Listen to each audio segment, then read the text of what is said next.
Et donc on redémarre, les amis, on redémarre avec Guillaume Richard. Alors ça tombe bien, Guillaume, parce que c'est en sommaire que j'ai dit du bien de vous, donc comme ça, maintenant, on va pouvoir... Merci. Non, Guillaume, je reste scotché, je vous la fais à chaque fois, et puis à un moment, sans doute, un petit peu comme les chanteurs qui ont un grand succès et qui, à un moment, en peuvent plus de la chanter devant leurs fans, mais il faut continuer à chanter toujours le même grand succès devant ses fans. Cette phrase, mes salariés passent devant mes clients. Vous êtes le premier en fait à l'avoir prononcé devant moi. C'était il y a, je ne sais pas combien de temps, 5-6 ans peut-être, Guillaume, où on a commencé à se rencontrer, peut-être même un peu plus. Et j'ai entendu petit à petit un certain nombre de chefs d'entreprise la reprendre. Tout à coup, ce capital humain là, et peut-être, et ça va être un des sujets, d'ailleurs, on peut commencer avec ça, ce capital humain dans ce qu'on vient de traverser prend une dimension que certains n'imaginaient pas. Est-ce que vous êtes d'accord avec ça, Guillaume ? Oui, bien sûr, mais c'est pas les salariés, c'est les salariés d'abord, parce que je veux aussi m'occuper de mes clients. Parce que je veux super bien m'occuper de mes clients. Non, y a pas de il faut que je m'occupe super bien de mes salariés. Oui, mais parce qu'un salarié satisfait, c'est à 99,9% l'assurance d'un client satisfait. Donc, ça y est, elle vous inquiète en fait. Le succès de cette phrase là, ça vous inquiète parce que les gars sont en train de se dire, mais il est fou celui-là, c'est les clients. Non, mais ça m'inquiète pas, parce que, mais oui. On met d'abord les salariés, mais parce qu'on s'occupe vraiment aussi de nos clients. Et pour s'occuper super bien de nos clients, il faut qu'on s'occupe super bien de nos salariés. En fait, c'est un peu la poule et l'œuf. Non, c'est pas la poule. Mais effectivement, en fait, il faut vraiment mettre l'accent sur l'épanouissement de nos collaborateurs. Je vais préciser ma question, Guillaume. C'est pas la poule et l'œuf. Tu as des tas de grandes boîtes qui se sont rendues compte il y a 1 an qu'un certain nombre de gars à qui on ne prêtait absolument aucune attention, ont été ramasser les poubelles. Ah, dis donc. Sont rentrés dans les hôpitaux pour réparer la clim. Se sont occupés de leurs parents âgés, se sont occupés de leurs parents âgés, ou se sont étaient là à la caisse avec un truc de plexiglas dont on sait aujourd'hui qu'il servait de toute façon absolument à rien pour qu'on puisse faire nos courses. Ah, dis donc. Ça change tout, ça. Et ces gens-là, aujourd'hui, je peux te le dire, je discute avec eux, leur grande question, c'est ah ben oui, alors ils ne parlent pas de toi forcément, mais ah mais oui, il faut qu'on trouve le moyen de rendre à ces salariés ce qu'ils nous ont donné. Et il faut qu'on trouve le moyen de maintenir cette espèce d'élan incroyable qu'on a traversé pendant 1 an. Oui, mais bien évidemment, il y a un besoin qui est un besoin de reconnaissance et de considération. Et dire qu'on a des salariés, que la priorité, que la personne sur laquelle on porte le plus d'attention, ce sont d'abord nos salariés, puis nos clients, derrière, ça nous oblige à un certain nombre de choses. Ça nous oblige en termes d'accompagnement. D'autant plus que nous, on est dans un métier sur lequel on n'a pas les moyens d'avoir des rémunérations qui sont très élevées. Donc quand on n'a pas les moyens d'avoir des rémunérations très élevées, je ne peux pas jouer sur le niveau de rémunération. Je ne peux pas jouer sur la valeur des postes. Par contre, je peux accompagner les gens dans leur évolution professionnelle. Ouais. Je peux accompagner les gens dans la qualité de leur emploi. Ouais. Dans la qualité de l'emploi, dans la façon dont leur agenda est structuré. Alors voilà, par exemple, on n'a pas encore dit, j'ai pas encore précisé si vous n'avez pas suivi le sommaire, on est dans les services à la personne. Hein, tout à fait. Et WeCare a l'ambition, mais on va en parler, d'être une référence mondiale en ce qui concerne les services à la personne. Et effectivement, l'un de tes sujets, c'est des emplois très fractionnés. Une heure d'un côté, une heure de l'autre, etc. C'est ça, ça peut être ça. C'était la façon dont ce métier était structuré quand on est arrivé dedans. Or, aujourd'hui, non seulement on a réussi le pari de la quantité, et on a créé plus de 18 000 emplois sur les 15 dernières années, mais on est en train aussi de réussir le pari de la qualité de ces emplois. Ouais. Ce sont des emplois qui sont tous en CDI, ce sont des emplois dont on structure les plannings en fonction de ce que souhaitent les salariés. Et donc, mais ça, tu peux pas toujours, ça. Mais bien sûr que si, on peut. Bien sûr que si, on peut. J'ai des entreprises où, par exemple, on ne fait recruter que des salariés en CDI temps plein. On ne prend que des salariés CDI temps plein et on leur fournit une voiture. C'est, par exemple, une entreprise qu'on a créée qui s'appelle la Compagnie des Lavandières. Elle ne fonctionne qu'avec des salariés en temps plein. Je n'ai aucun salarié à temps partiel. Et qu'est-ce qu'elles font, ces lavandières ? Elles font l'entretien de la maison. D'accord. Et elles font, sur 35 heures, elles sont structurées aussi en petites équipes avec des niveaux de rémunération qui sont 20 à 25% supérieurs à ce que l'on trouve habituellement sur le secteur, parce qu'on a aussi structuré de façon vraiment particulière, avec que des gens en temps plein, parce que ça coûte moins cher d'avoir un salarié à temps plein qu'un salarié à temps partiel. Petite équipe, elles sont autonomes, c'est une BU, quoi. Absolument. Avec un système d'autonomie. Donc ça ne s'adresse pas à tout le monde, ça s'adresse qu'à des salariés qui veulent du temps plein, qui ont une certaine capacité à être autonomes, qui ont moins besoin d'encadrement que d'autres. Et puis, à l'inverse, j'ai d'autres entreprises sur lesquelles je peux proposer des temps pleins ou des temps partiels, mais en ayant un minimum d'heures de travail. Par exemple, chez O2, il faut au moins être capable de nous proposer une vingtaine d'heures par semaine, parce qu'en dessous, en fait, c'est pas rentable d'avoir un salarié à temps vous partiel. proposez une vingtaine d'heures par semaine, c'est-à-dire que c'est la personne qui va arriver en disant je peux travailler à telle heure, à telle heure, à telle heure, à telle heure. Bien évidemment, c'est toujours comme ça que ça fonctionne. C'est toujours comme ça que ça fonctionne. On n'est pas du tout, on ne peut pas être dans un système où on impose les choses. Parce qu'à ce moment-là, le turnover est considérable. Parce qu'à ce moment-là, le turnover est considérable, parce que on est dans un métier dans lequel, quand un salarié s'en va, il y a un tiers de ses clients qui partent. Donc, j'ai intérêt à faire en sorte... Pourquoi est-ce qu'ils partent? Parce qu'en fait, vous, comme moi, on aime bien avoir de la stabilité. Ouais. Faire rentrer quelqu'un chez soi, même quand il s'agit juste de faire le ménage, vous le faites pénétrer dans votre intimité. Ah ben ça, je te le confirme. Quand on va s'occuper de vos enfants, c'est encore plus important. Quand on s'occupe de vos parents, ils n'aiment pas, surtout quand ils ont des problèmes un peu cognitifs, ils n'aiment pas qu'il y ait des personnes qui changent. Et donc, le fait d'avoir un turnover chez nos salariés, ça provoque un turnover chez nos clients. Et donc, on est aussi obligé de s'adapter aux souhaits de nos collaborateurs, de leur donner les conditions de leur épanouissement professionnel pour qu'ils puissent au maximum être heureux dans leur boulot et donc faire du bon travail. Comment ça s'est passé? Puisqu'alors, il y a un moment en fait que je t'ai sollicité. En fait, c'était au moment de l'annonce de ce qui a été. Alors, c'est la plus grosse. On va pas dire levée de fonds parce qu'on n'en est plus là, évidemment. Hein. C'est quoi le chiffre d'affaires d'ailleurs de l'ensemble du groupe aujourd'hui? Alors cette année, on devrait faire à peu près 350 millions d'euros. Et donc la plus grosse opération financière, parce qu'il y a eu restructuration de dette. Il y a eu de la restructuration de dette et une levée de dette complémentaire sous forme obligataire. Et donc on est quoi? On est sur 30 millions d'euros pour le refinancement et 35 millions d'euros pour le développement, c'est ça Absolument, c'est ça le tout à sujet. fait. Voilà. Mais alors, avant de parler justement de tes ambitions avec l'ensemble de cette opération financière, qu'est-ce qu'il y a eu comme choc pour toi au moment de tout le blocage et comment est-ce que tu l'as géré? Alors, nous, on a différents métiers. On a des métiers qui sont le métier de la garde d'enfants. Et là, comme il n'y avait plus d'école, comme il y avait le confinement, ça s'est complètement arrêté. Et on n'avait quasiment plus de clients qui avaient besoin de nous, à part les professions médicales ou les professions... donc, à part quelques professions réduites, on n'avait quasiment plus besoin de nous. Donc, ça s'est brutalement arrêté. Et donc, c'est là quoi? Chômage partiel massif? Chômage partiel massif sur la partie garde d'enfants. Sur la partie entretien de la maison, là, on pouvait continuer à intervenir avec des protocoles sanitaires strict, c'est-à-dire on n'intervenait que dans les pièces dans lesquelles n'étaient pas nos clients, etc. Donc on pouvait continuer à intervenir. Mais là, on n'a imposé rien à quiconque, c'est-à-dire salariés et clients avaient le choix. Et on a assisté à 80% de baisse de chiffre d'affaires. On a réussi à maintenir entre 15 et 20% de nos heures seulement. Et puis à l'inverse, on avait les métiers de l'accompagnement de la personne âgée ou handicapée. Et là, c'était impératif de continuer à intervenir. Et là, heureusement qu'on avait anticipé et qu'on avait des masques.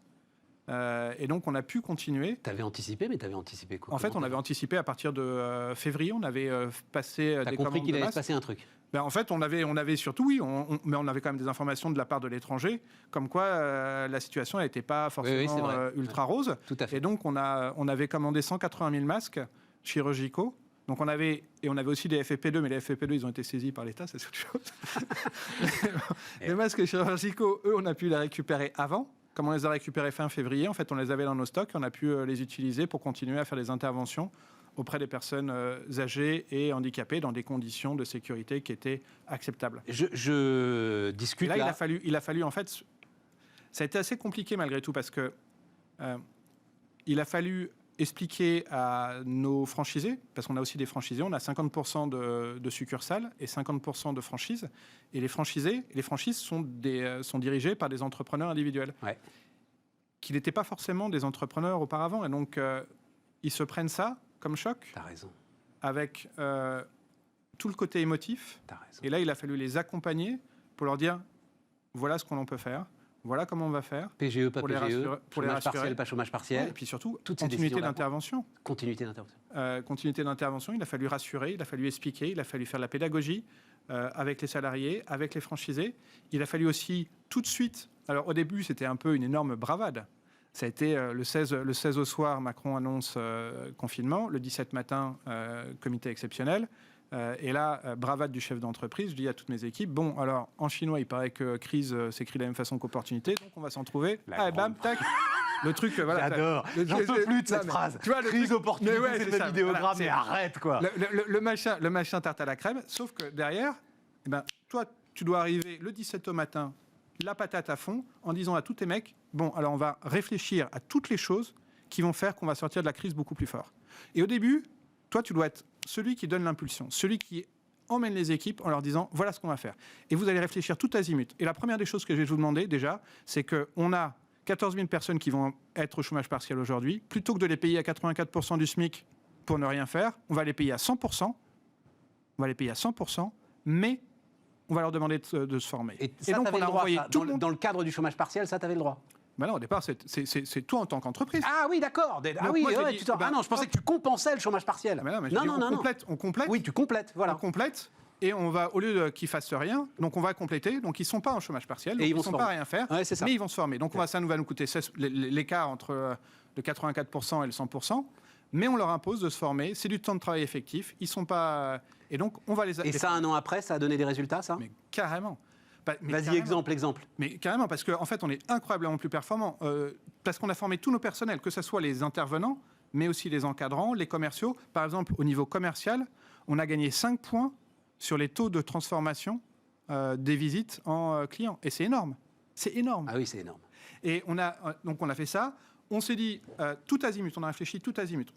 Je leur ai dit, repensez toutes les façons de travailler, repensez toutes les façons de structurer les plannings. Et donc, on a sectorisé à mort. Repensez tout ce que l'on peut travailler différemment pour être plus efficace. On a aussi saisi les opportunités.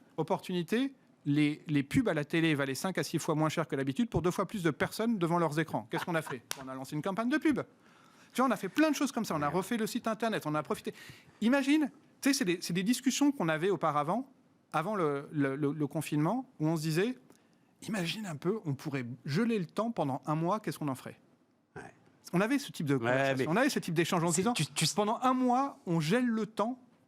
On gèle le temps pendant un mois et on peut retravailler son entreprise, sa façon de travailler, on peut se former. Qu'est-ce qu'on en ferait? Tu sais, l'image, c'est Laurent Vimont, le patron de Century 21, qui a utilisé cette image pendant la tempête, les marins réparent les filets. Voilà, c'est exactement ça. Hein. Le bateau ne peut pas sortir, on va réparer les filets. Alors donc, 30 millions de refinancement, 35 millions pour le développement. Pourquoi faire? Pourquoi faire? Tu as toujours ton ambition d'être la marque référence mondiale. Ah ben non, mais c'est l'autre truc de dingue que tu proclames depuis des années. Ah bah oui, mais c'est le Windows du service à la personne. Alors, je ne sais pas si c'est le Windows, mais en tout cas, en 2005, on faisait 250 000 euros de chiffre d'affaires. Et le numéro mondial faisait 3,5 milliards de dollars. Et on s'est dit, on se donne 30 ans pour être numéro 1 mondial. En 10 ans, on doit être numéro 1 français. En 20 ans, numéro 1 européen. Dans 30 ans, on est numéro 1 mondial. Et donc là, on est en 2021. Donc ça fait 16 ans. Donc on est un peu plus qu'à mi-chemin. Tu dois bientôt être numéro 1 européen, alors? Oui, on n'est pas, je pense qu'on n'est pas super loin. Et puis l'objectif, c'est de devenir, ça reste toujours le même enjeu, la même ambition, le même cap. Mais ça veut dire, par exemple, qu'il va falloir... Alors, tu l'es peut-être déjà, d'où WeCare d'ailleurs, marque internationale, mais les États-Unis aujourd'hui, pour toi, tu y es, tu vas y aller. Tu n'y es pas encore, voilà. On n'y est pas encore, mais là, l'objectif, effectivement, c'est de renforcer la France, et de renforcer la croissance organique, et de renforcer la croissance externe, et puis d'aller aussi acquérir d'autres entreprises à l'international. Parce que si on veut être numéro 1 mondial, on ne peut pas l'être en restant juste en France. Tu sais qu'il y a des histoires de croissance incroyables qui se sont brisées sur le rêve américain quand même. Hein. Mais on ne va pas forcément aux États-Unis. D'accord, c'est ça. C'est vraiment le truc. J'ai des histoires en tête où il y a des boîtes que rien n'arrêtait et qui ont failli calancher quand même. En fait, on n'est pas sur les États-Unis en priorité parce que les États-Unis, c'est l'Europe un marché d'abord, qui est absolument gigantesque. Ouais. C'est l'Europe. On a des pays sur lesquels on est un peu volontariste, mais on a surtout beaucoup de trouver les bonnes personnes. Parce qu'on est dans un métier qui est fondamentalement humain. On est dans un métier où c'est des hommes et des femmes qui rendent service à des hommes et des femmes à leur domicile, encadrés par des hommes et des femmes. Donc on est vraiment dans un truc profondément humain et dans un métier et aussi dans une organisation que j'ai voulu pour le groupe où il y a énormément d'autonomie et donc il faut avoir de la confiance et il faut avoir un rêve partagé. Il faut avoir des valeurs partagé, il faut avoir un rêve partagé. Donc les hommes et les femmes, bien évidemment, sont beaucoup plus importants pour moi que les pays. Et tout ce que tu viens de me décrire depuis un quart d'heure, en fait, il faut que tu croises celui qui va ressentir exactement les mêmes choses que toi. Voilà. Mais bien sûr, parce que c'est un rêve. Il faut partager un rêve, il faut partager une vision, il faut partager une ambition. Et c'est ça qui est super important. Parce qu'en fait, on parlait tout à l'heure des hommes et des femmes, mais ta boîte, elle ne tient que sur des hommes et des femmes. Une entreprise, elle ne tient que sur des hommes et des femmes. Et derrière, je crois que c'est ce qu'on a compris pendant le Covid. Si tu as un rêve et que tu es prêt à te battre pour ce rêve et que tu as envie de le mettre en œuvre, bah là, tu as le ressort le plus puissant qui puisse exister. La rémunération, elle te fait pas tout, elle te fait même quasiment rien. Quand même, quand tu es sur tes niveaux de salaire en plus à toi, elle fait beaucoup, la rémunération. Oui, mais c'est pas le... Tu vas créer une entreprise, tu vas créer un rêve, tu peux créer un numéro 1 mondial que si tu as des gens qui ont cette ambition et qui ont ce rêve et qui ont les valeurs parce que chevillées au corps. La rémunération, elle nous amène sur les dernières minutes, elle nous amène quand même à un sujet dont il faut parler, c'est le travail au noir. C'est ton principal concurrent. Oui. J'ai lu, mais ça doit être... Le travail au noir pèse 10 fois le chiffre d'affaires légal du secteur aujourd'hui. Dans le monde, pas en France. Ah oui, c'est ça, dans le monde. Ah oui, c'est dans le monde. En France, grâce aux mesures de... Oui, c'est ça. C'est un marché de 30 milliards de dollars dans le monde. Alors, rien qu'en France, le marché, c'est 40 milliards, 20 milliards déclarés, 20 milliards au black. D'accord. Bon, alors c'est n'importe quoi, les chiffres. Je ne sais pas où j'ai trouvé ça, écoute, d'accord. Mais le marché, rien qu'en France, en fait, tu as 20 milliards déclarés et 20 milliards au black. D'accord. Ça, c'est le marché français. Pourquoi est-ce qu'il peut y avoir un big bang autour du crédit d'impôt? Parce que jusqu'à présent, le crédit d'impôt arrivait pour les particuliers 1 an après. Ouais. Et à partir d'avril de l'année prochaine, il y a une expérimentation qui est en cours dans le Nord et à Paris, le crédit d'impôt sera instantané, immédiat. C'est-à-dire que le seul avantage qui perdurait pour le travail au noir, c'est-à-dire le fait qu'on paye tout de suite 100% de la somme. Je paye 30 €, je vais automatiquement en recevoir 15. Non, tu paieras que 15 €. Ah, je paierai que 15 €. Bien sûr. C'est-à-dire que ton heure... C'est toi qui t'occuperas de tout derrière. C'est l'URSSAF qui s'occupera de tout derrière. C'est l'URSSAF qui s'occupera. Tu vas payer... C'est ton heure de service qu'aujourd'hui tu payes 25 € et 1 an après tu récupères 12,50 €. Ouais. L'année prochaine, tu auras ta facture avec tes heures de service à 25 €, sauf que tu paieras 12,50 € de facture. Toi, tu paieras 12,50 € et l'URSSAF nous remboursera les 25 € complets. Ça va marcher, ça? Enfin, l'expérimentation est en cours et pour l'instant... Non, mais je pense à ta trésorerie, moi, parce que c'est ça le sujet quand même, c'est que ça fait un goulet d'étranglement, là. Sauf qu'ils ont 48 heures pour valider la facture. Et donc, normalement, les choses se passent bien. Et justement, on travaille avec main dans la main avec le gouvernement, avec l'URSSAF, avec l'ensemble des parties prenantes pour que ça se passe de façon la plus fluide possible et pour que ça soit super simple aussi pour les particuliers et pour que, globalement, on arrête cette aberration qui est le travail au noir. Parce que c'est non seulement c'est dangereux pour les clients, mais surtout, c'est catastrophique pour les salariés. À court, moyen terme. Et la pandémie l'a démontré de façon absolument flagrante. Parce que les salariés de nos entreprises, ils ont été pris en charge. Ils ont été protégés. Mais quand vous étiez salarié au black, du jour au lendemain, 0 rémunération, impossibilité de sortir de chez vous. Et 0 € de revenus. 0 € de revenus. Rien. Non, tout à fait. Non, absolument. Et puis, il ne faut pas oublier non plus une chose que trop souvent on oublie en disant moi je la paye au black, mais c'est pour l'aider. Mais vous savez que le travail au noir, c'est quand même le premier élément d'asservissement, en général d'une femme, à son conjoint. Pourquoi? Parce que quand vous êtes au black, vous avez 0 feuille de salaire, 0 protection sociale à titre individuel. 0 feuille de salaire, ça veut dire que vous n'êtes absolument pas en capacité de quitter votre domicile pour aller louer un autre domicile, parce que de toute façon, vous n'avez pas de feuille de salaire pour louer un domicile. Généralement, en plus, vous n'avez pas de compte bancaire personnel. Et en plus, vous dépendez totalement de la sécurité sociale de votre conjoint. Absolument. Et à tous les niveaux. Et on ne parle pas de l'ensemble des droits de ceux qui sont sous carte de séjour. Bien évidemment, donc 0 droit. Il y en a énormément. Et c'est la meilleure façon qu'ont trouvé un certain nombre de personnes pour asservir leur conjoint. Et donc, ça aussi, c'est trop souvent, en fait, moi j'entends des gens qui, bien pensants, disent ouais, mais je le fais ça parce que vous vous rendez compte un peu le niveau de charge. Bah ouais, mais enfin, c'est le niveau de protection. Et là, vous êtes vous êtes complice d'un asservissement et d'un esclavagisme moderne. Donc en fait, ce qu'il faut qu'on se dise si on fait ça, c'est il faut convaincre celui ou celle qui travaille chez nous d'appeler aux deux. Bien Et tu évidemment. vas voir, ça va très bien se passer. D'appeler aux Et, deux, et à nous, APF, ça nous coûtera etc. pas plus cher. Et Bien à nous, évidemment. ça nous coûtera pas plus cher. Bien évidemment. Une toute dernière question. Ça va peut-être te surprendre, mais il se trouve, j'ai discuté avec, et il y a 2 chefs d'entreprise qui me l'ont dit.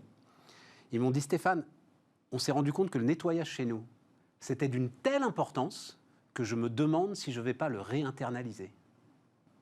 Très bien. Ah ben non, pas très bien, ça fait pas tes affaires, ça. Mais bien sûr que si. Parce que réinternaliser, ils vont faire appel, c'est tellement important. Moi, je ne fais pas le nettoyage dans les entreprises. Hein. Je ne fais les, Ah, tu fais pas le nettoyage. D'accord. Je ne fais que au domicile. D'accord. Et je ne fais que. Non, je pensais que tu faisais aussi un petit peu les entreprises. Je fais 0 entreprise. Moi, Bon, je ne d'accord. fais que les domiciles. Donc Et- je reposerai ça à la patronne d'Honnête quand elle reviendra nous voir. Là, voilà, qui a Et fait au les domicile, entreprises. bah oui, c'est extrêmement important d'avoir un intérieur qui est parfaitement propre, qui est sympa dans Et de lequel savoir, comme tu l'as dit, à qui on le confie. Quoi, voilà. Bah, bien évidemment. Et parce que tu ouvres un accès à ton intimité. C'était passionnant comme à chaque fois. Guillaume Richard, le fondateur de WeCare, était notre invité sur Bismart.